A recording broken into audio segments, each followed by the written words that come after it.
I am Jennifer Igwe. Thank you for joining us for another episode of Environment Matters.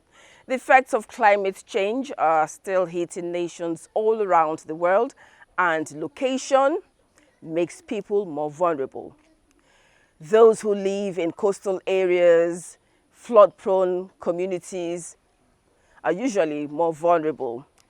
And that is why experts are talking about resilience, community resilience to climate change, initiatives that both the communities and the government can do to protect the people. So today on Environment Matters, we will be looking at impacts and challenges that prevent people sometimes from going the extra mile to protect themselves, even if they want to. Most times people stay in flood-prone communities, and even when you ask them to relocate, they don't.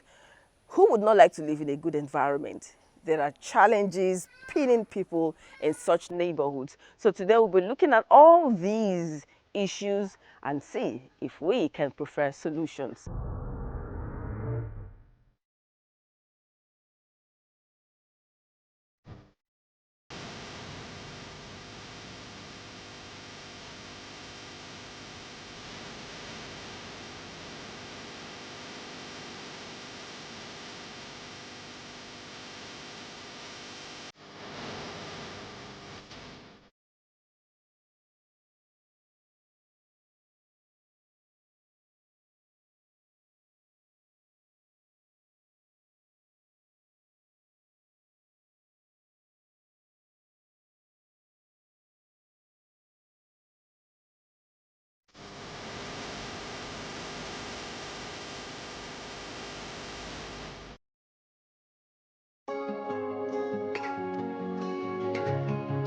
Flooding can cause a myriad of problems, and those in flood-prone areas and coastal communities are usually worst hit. Location plays a critical role in making people more vulnerable and exposing them to havoc associated with flooding.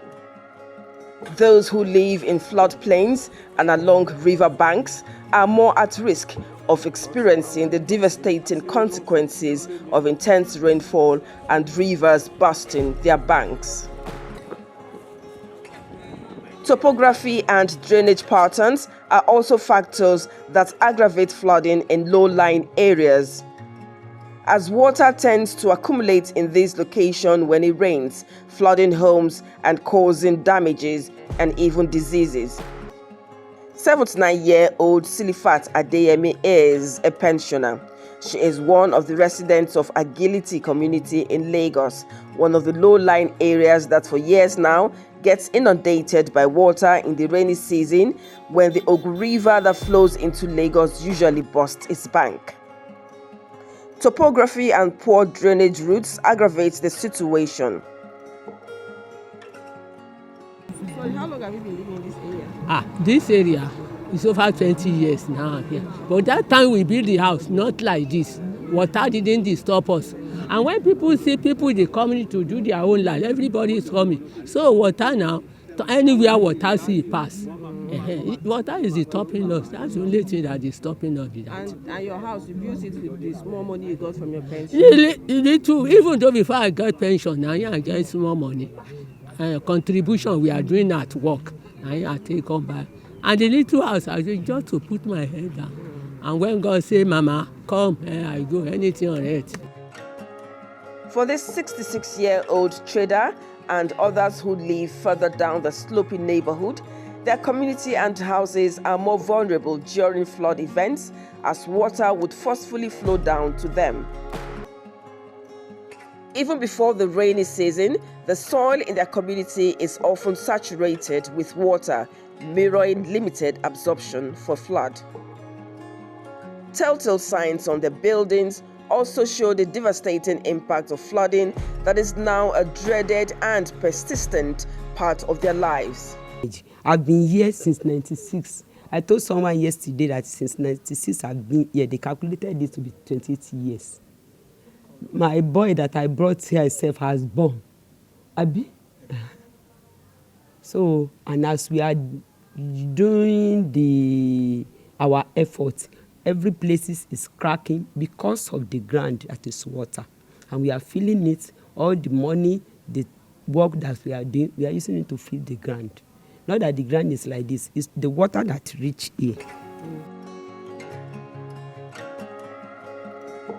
The likelihood of flooding that yearly inundates the axis is inevitable.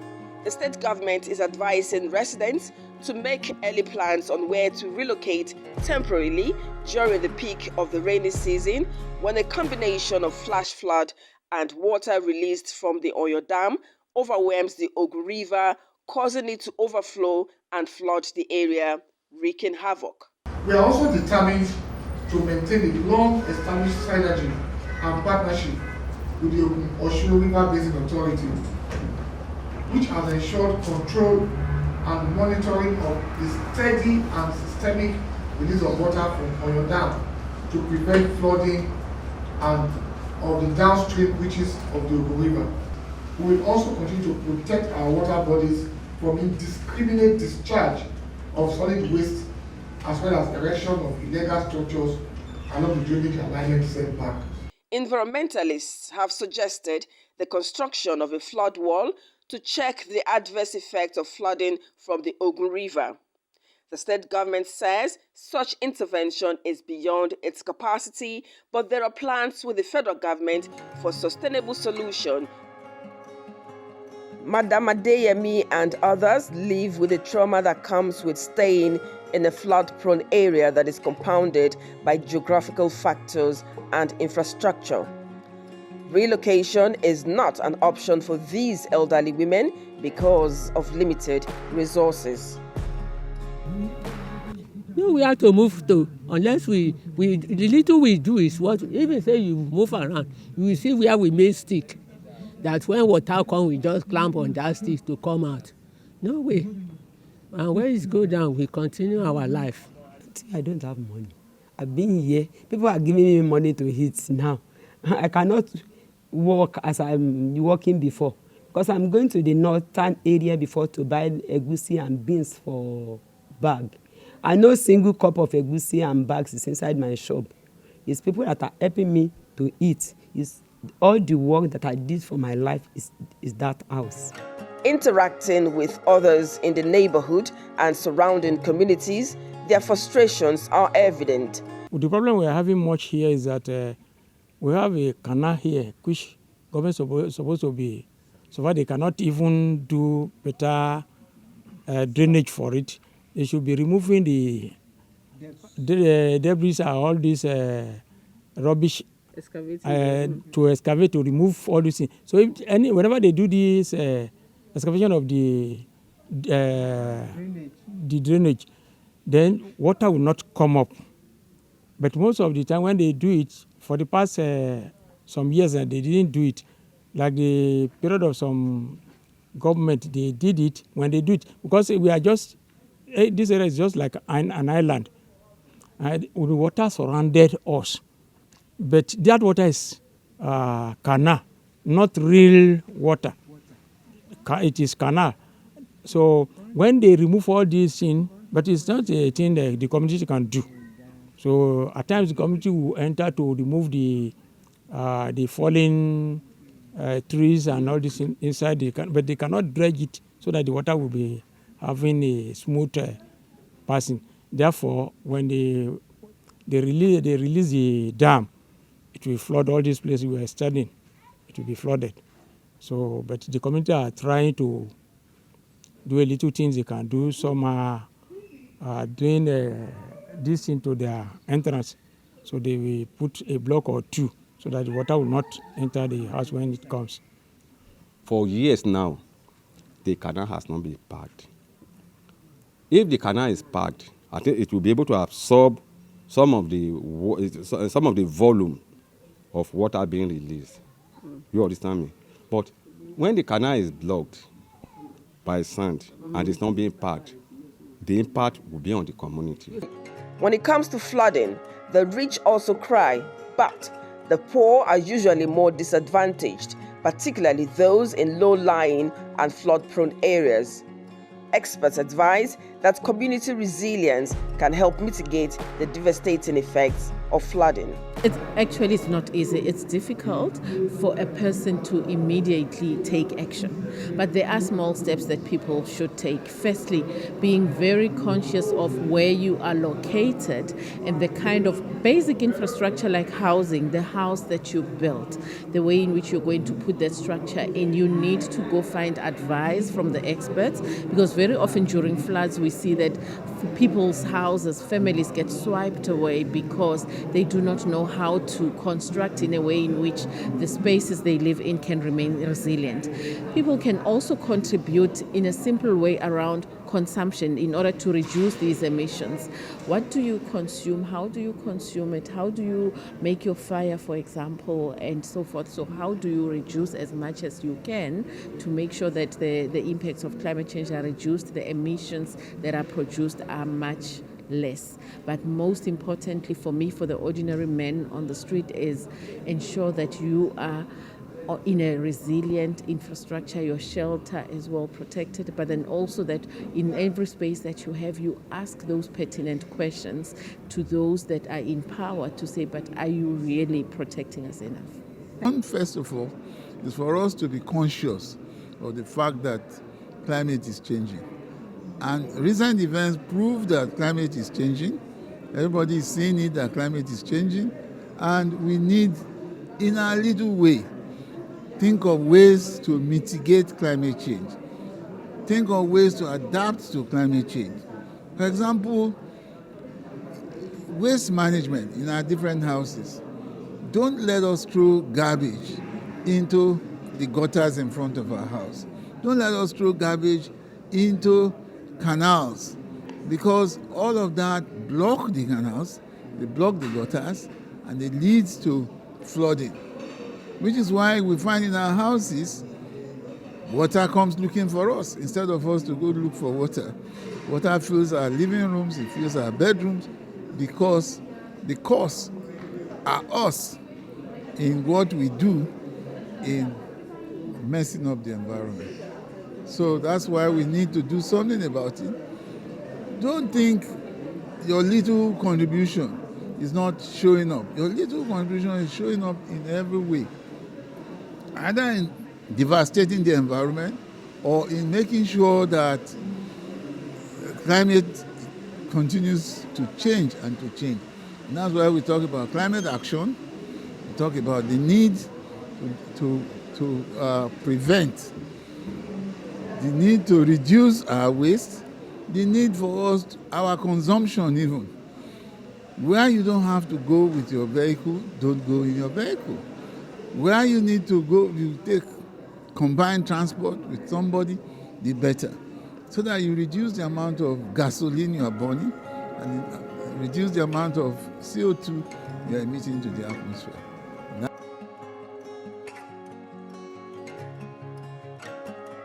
Climate change may not be responsible for some flooding. It is, however, presenting extreme weather events that are aggravated by other environmental factors. Strategic disaster risk reduction plan that includes effective early warning systems, preparedness plans, adequate infrastructure, urban planning, and other mechanisms that can help many who are at the mercy of flooding stay safe and healthy are crucial.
of communities where gully erosion is threatening their existence are afraid that they may wake up one day and find out that their communities are completely eroded if nothing is done about it. It's my father's property.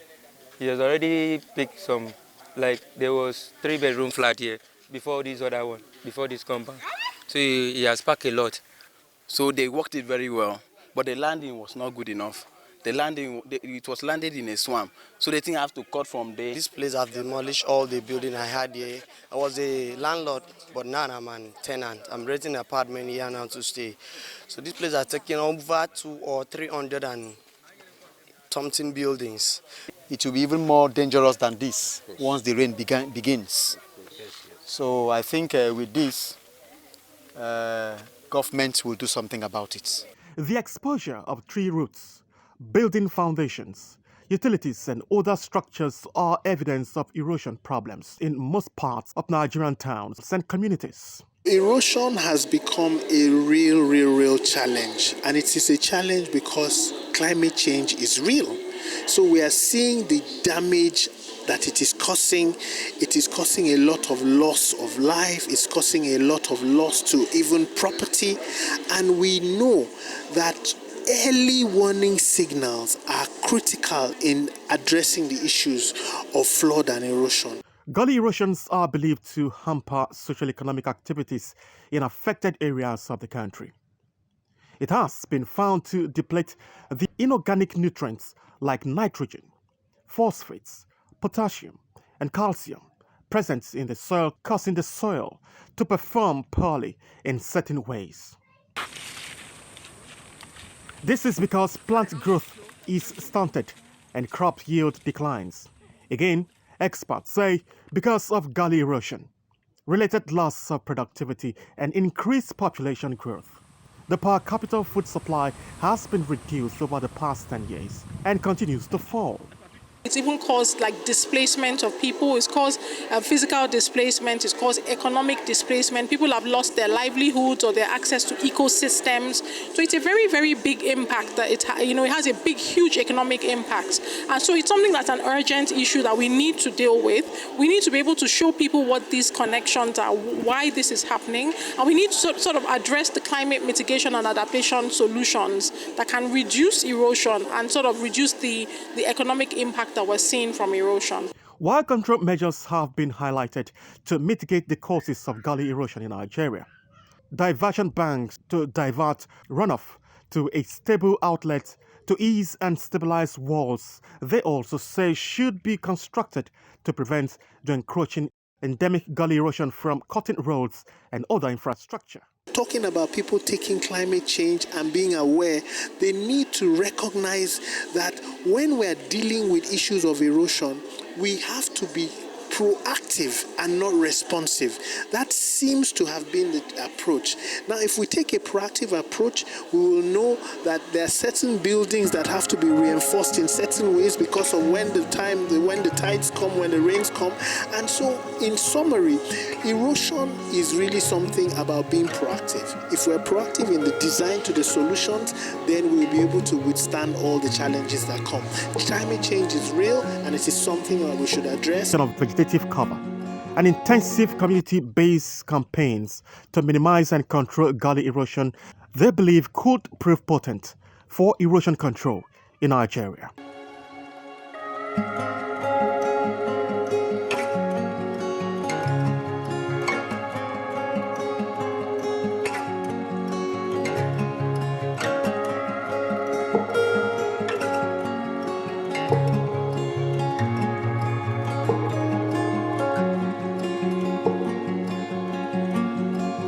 Cholera, an acute diarrheal infection caused by ingestion of food or water contaminated by a bacterium called Vibrio cholerae, and the identified strain is said to be highly aggressive. Dr. Yomi Akinlua, a medical expert, speaks on the possible causes of the outbreak. You can imagine somebody washing carrot for you with contaminated water and selling, and you just collect from the road and you start eating. You can imagine somebody You don't know the source of its pure water. And because of the way you are dehydrated, you just start gulping. Some of the symptoms of cholera include diarrhea, vomiting, dehydration, and electrolyte imbalance, which can be life-threatening. Cholera is actually diarrhea, but a kind of diarrhea in that you describe it more by saying rice, water, stool. You know, when you are washing rice, that grayish thing that you see, that it's there. So when you have that kind of stool, yes, so it's typical of cholera caused by Vibrio cholerae. And that's because this cholera, the Vibrio cholerae, infects the small intestine and produces a toxin. That toxin is the one that enables the secretion of copious amounts of water in the body. So it now comes out as diarrhea. Experts are advocating hygiene as prevention, they say, is better than cure. Must be aware to support government by ensuring your own safety. Consume only safe water that is boiled, bottled, or sachet. Practice good personal hygiene, hand washing, especially after using the toilet or before eating. Wash raw fruits and vegetables thoroughly. Cook food properly. Thoroughly reheat and any leftover food before consuming. Avoid unregulated and unregistered street beverage vendors. That any suspected case should be taken to the nearest health facility.